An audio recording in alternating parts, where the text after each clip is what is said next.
So today we're going to be fitting a new output seal on a TH350 gearbox. This TH350 gearbox has been in my stores for just over a year.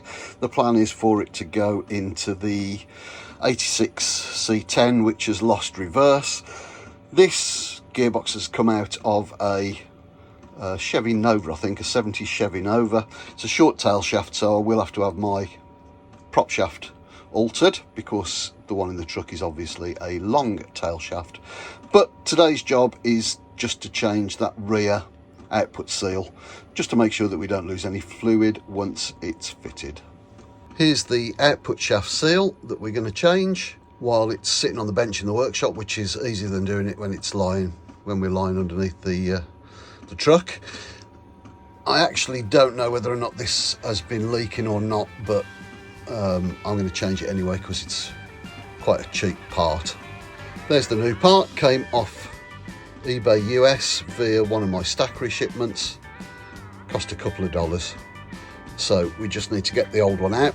We're going to be doing that by either prizing the edge out with a flat-headed screwdriver or a drift, or by using a seal puller, depending whether or not we can get it in.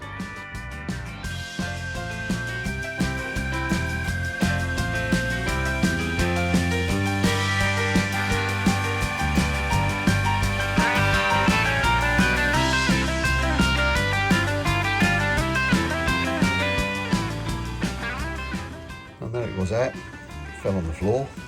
Just needed a little bit of gentle persuasion with the using a flat-headed screwdriver as a drift. We've cleaned the run out now where the new where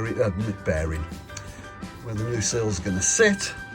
So it's just a case now of lubing it up with a little bit of ATF, and then you can either knock it in using a big socket, or we can use a piece of wood and a hammer, as long as it goes in relatively straight and it doesn't crease. Then we're golden.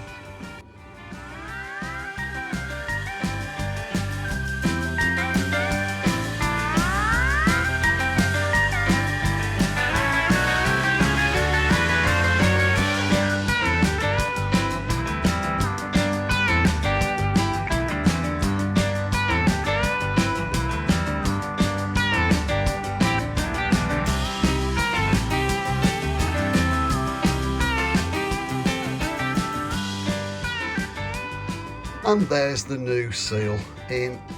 It's all snug, same distance in all around, so that will make sure that we don't have any leaking of transmission fluid when this transmission goes back in the truck. Hope that's helped. If it has, drop me a like. Think about subscribing or commenting, of course YouTube likes all that sort of stuff. Thanks for watching. I'll see you next time.